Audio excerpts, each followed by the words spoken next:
Jules Ferry, ministre de l'Instruction publique sous la Troisième République, est responsable de la création des écoles républicaines obligatoires, gratuites et laïques pour garçons et filles entre l'âge de 6 et 12 ans. Le repas à l'école devient donc important pour beaucoup d'enfants, particulièrement les enfants qui habitent à la campagne, qui ne peuvent pas rentrer à la maison le midi, et aussi les enfants pauvres. Entre et après les deux guerres mondiales, le développement des cantines scolaires n'était pas très organisé ou officiel. Souvent, les cantines ont émergé à partir de besoins.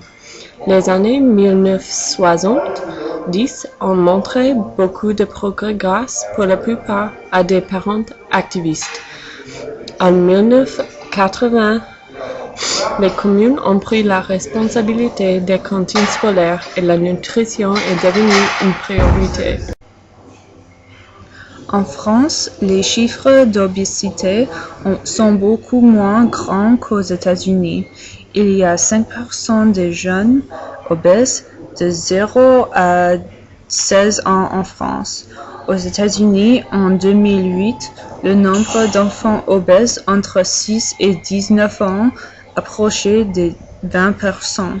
Malheureusement, les chiffres pour les enfants en surpoids ont augmenté en France. Dans les années 1960, il y avait 3% des enfants en surpoids, mais le nombre aujourd'hui approche de 18%. Nous avons fait un entretien avec Madame Françoise Jouibert, la gestionnaire du collège Jean Monnet au Château de l'Aune, où le maire d'accueil de Michel travaille. Oui, D'accord. Je vais poser la question. Donc, allez-y. Comment est-ce qu'on définit typique que la cantine est composée? Alors, on commence toujours par faire des entrées de crudités souvent. Carottes, betteraves, salade avec salade composée. On peut mettre du poisson, type maquereau, sardines en boîte, avec un peu de beurre. C'est déjà bien gras, là c'est rien, on en rajoute. Ça, ce sont les entrées en général. Toujours essayer d'avoir une crudité, c'est mieux. Oui, parce que c'est quelque chose avec les légumes. Voilà. Ensuite, on essaye de mettre une viande. Donc, la viande, c'est, comment dire, attends. Ça, c'est pas mal. Alors, le menu? Ouais. Voilà, les menus.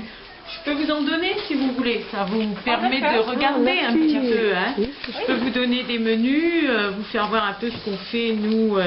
Alors, voilà. Toujours essayer. Merci.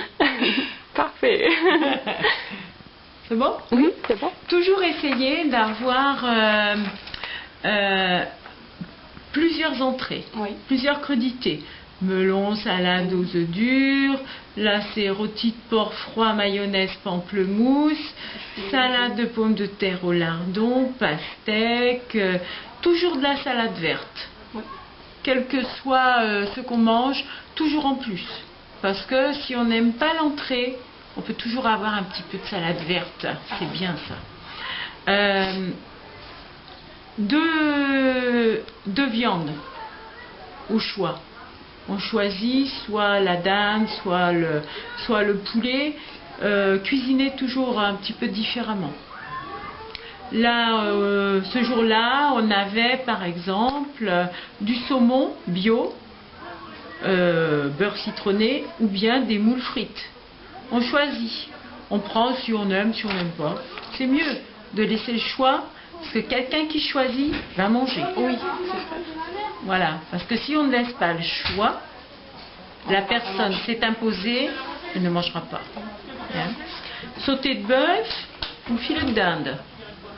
2 choix, et même là, il y avait même 2 choix de légumes aussi.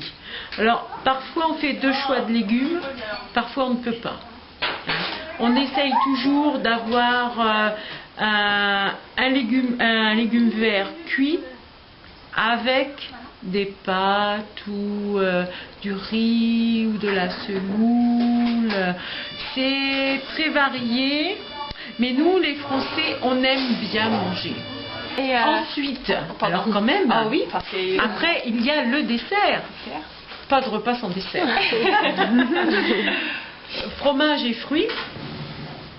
Fruits, yaourt bio entremets, mousse au chocolat maison. Pas de petits pots, non, tout est fait sur place. Panna cotta aux fraises, c'est bon ça, panna cotta. Oui, j'adore. C'est manger ici. Oui. Ah ben, ça on pourrait faire. Ça on peut faire. Aux États-Unis, vous apportez votre repas ou c'est fait dans les établissements? Non, nous avons le choix. Vous avez le choix, d'accord. Ok. Parce que nous, on n'apporte pas son repas. Oh non, jamais. Non, pas de choix. Ah, non. Tout est fait sur place tout le temps. Parce que c'est grâce à... Pardon. Je ne peux pas le dire. Merci. En américain? Pardon? Comme, normal? C'est parce que la nourriture est beaucoup meilleure. Ici? Oui. En France? Oui. C'est, à mon avis, complètement différent. Oui. Vous apporte les choses parce que... Oui. J'étais l'année dernière en Australie pendant 15 jours. Vous avez à peu près une nourriture similaire. Oui. Enfin, pareil, même nourriture, même base. J'ai souffert. J'ai une question. Est-ce que tous les plats, est-ce que la nourriture tout bio, toutes les choses bio ou... Pas tous les jours et pas tout. Parce qu'on n'a pas assez de producteurs bio pour nous fournir tous les jours tout. Oui. Donc tous les jours on essaye de mettre à l'étage un yaourt bio. Ça on a. Le pain. Tous les jours le pain, on choisit son pain, bio ou pas. Elle connaît le pain bio parce que j'en achète. Ah oui, la même chose chez nous. Si on peut avoir des légumes bio, alors il y a des semaines, le bio est en vert sur le menu. Il y a des semaines où il y a plus de vert que d'autres. Oui. Hein? Ça dépend de nos arrivages. Il est clair que les Américains et les Français ont deux perspectives distinctes à propos de la nourriture. Ainsi, il est logique qu'il y ait un grand désaccord entre la nourriture dans les cantines scolaires en France et celle aux États-Unis. Aux États-Unis, les élèves mangent souvent les choses qui ne sont pas bonnes pour la santé, mais qui sont faciles à faire. Par exemple, il y a beaucoup de plats qu'on ne fait pas dans la cuisine d'école. Le contraire est vrai en France.